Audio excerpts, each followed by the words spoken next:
love your company. Thank you. How in the world, did you get into tech for cows? It was a winding path. I worked in technology for probably 15 years and then really started working in ag tech about 10 years ago. What I discovered was that there was this problem with the type of identification tags that they were using in cattle. They couldn't read the identification at any further distance than 4 inches. The radio frequency ID tags were just they weren't really working for people, especially ranchers and producers that had animals out in pasture. And so I started looking at technology and thinking there must be somebody doing something already, right? I mean, this seemed like a no-brainer. And discovered that there really wasn't anything out there and started working on the problem. And that was about 18 months ago. And I've just committed myself to figuring it out. And we've come up with a solution that producers really like. Moved the business here from Oregon last year. And this is really the heart and soul of, I would say it's kind of where the West and the East meet. So plenty of livestock producers on the beef side and on the dairy side. Really, to me, it's a crossroads and provides me the opportunity to test the product with real world livestock and producers. And it also has that tech labor pool, right? So there's a lot of people that understand the technology that can work with us. And so it's just been a really good combination for us. And I've read that this is like a fitbit for a cow. How do you like that? I do like that because in truth it really is. It's using the same technology as Bluetooth. We use, as Fitbit. We use Bluetooth, but the idea is that there's actually sensors inside the tag that monitor the health and wellness of the animal in addition to that identification. So the tags can be read, instead of at 3 to 4 inches from the head, they can be read at about 30 feet away.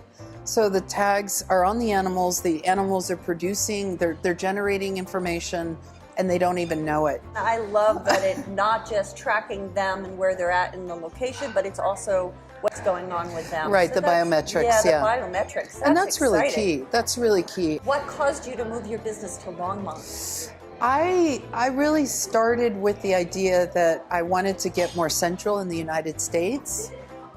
What I found to be really awesome around this area is the historical roots in agriculture, right? It wasn't moving into an urban environment where we're trying to be a tech company, but also, trying to reach out into croplands and ranch lands. But I wanted to be closer to the center of the country. The reality is this is where agriculture is thriving, and it's the epicenter of the universe in the United States. We are the largest beef producer worldwide. We're still really top dog when it comes to agriculture. And you can't really appreciate that on the West Coast as you can when you kind of bring the two worlds together. And there's this is the most vibrant community I've ever lived in. Like, everybody's looking to hire somebody. It's the most amazing thing I've ever seen. And in collaborative and supportive. I mean, coming from the West Coast where people step on you, get out of my way unless you can do something for me. Here, everybody is contributing and wanting to. It's an ecosystem, very, very friendly. Have you found that for your business? I have. Now, I've also found out about Longmont StartupWeek. Have you heard anything about that? I have heard about it. I've gotten a few emails about it, and I think I'm going to be participating in it. What are you going to be doing at it? As far as I know, I'm just going to show up and me too. Just say hello. Because there's so many people doing so many things in different areas. And I've talked to a few people that are, in tech and some in, other areas. I have a friend. One of the things that I should tell you is kind of a secret about my relationship to Longmont is that one of my ex-bosses is here. He hired me for 2 different jobs in 2 different companies. And he was really one of the reasons why I moved here. I don't see him very much. How you even knew about it? Yes. His name's Scott Converse. He's well known around here. He's great. And I just, I felt like it wasn't like he was going to be necessarily involved with my business, but I like Scott a lot and I listen to him. He's one of my mentors. And so, you know, his thoughts about Longmont made a lot of sense to me. So I'd say he was really one of the reasons why we ended up moving to this location in particular. Yeah, it feels very, it's visceral. You can feel there's a fertileness here that's happening, and I feel really smart. Yes, to be it's here. up and coming. It's very vibrant. As the CEO of your business, do you consider yourself the CEO, or do you still feel like you're an entrepreneur? Oh, that's a great question. I think I'm graduated to CEO at this point. You know, it's a challenge to run your own company, and you know, some days I'm doing very tactile, fundamental work on the company. There's other times when I get out and speak in public audience and really engage people in kind of my greater vision. But we're at a point now where we're starting to get it to that point where the company has customers and we're engaging with people. So I'd say CEO because we have sort of the entire spectrum of the business. It's not just the idea of pushing towards, you know, fruition. It's really now become like a legitimate business, and we're making money. Yeah, that's an exciting. It is.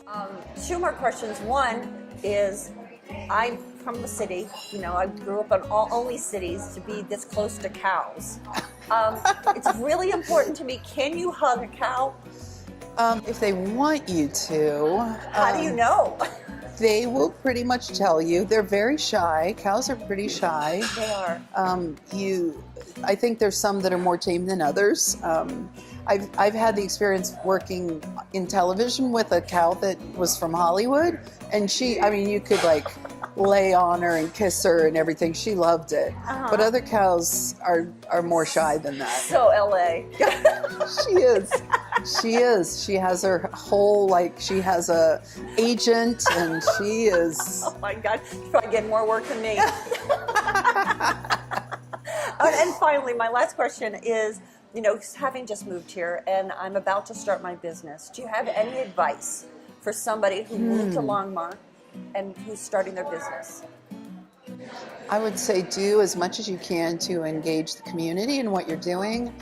Having people give you free advice, and even if it conflicts with somebody else that you've heard, the more that you can tell your story, the more you'll find people willing to help you. And it's not just you talking to them, it's them going back and talking to somebody else and sort of building out what you're doing within their network. And you really get that network effect. So talk about what you're doing, ask for advice. I think people are more than happy to help. Great community, very friendly. It's interesting you say that about the community, because that's the thing that everybody said. Get out into the community, because not only do they want you to succeed, they're the ones that are going to make you succeed in terms of real support towards your product. You would agree. And that's when they talk about for the Longmont Startup Week, they say it's put on by the community, for the community, with the community. And that, how wonderful. As you know, in your own business, you feel alone. You do, so much of the time. And that here we are, we moved to the middle of the country, and We're not alone. We're not alone. Thank goodness. Well, I'll see you there. I'd love to see you there. We can compare notes. Great, sounds good. Thank you very much for your time. Oh, thank you.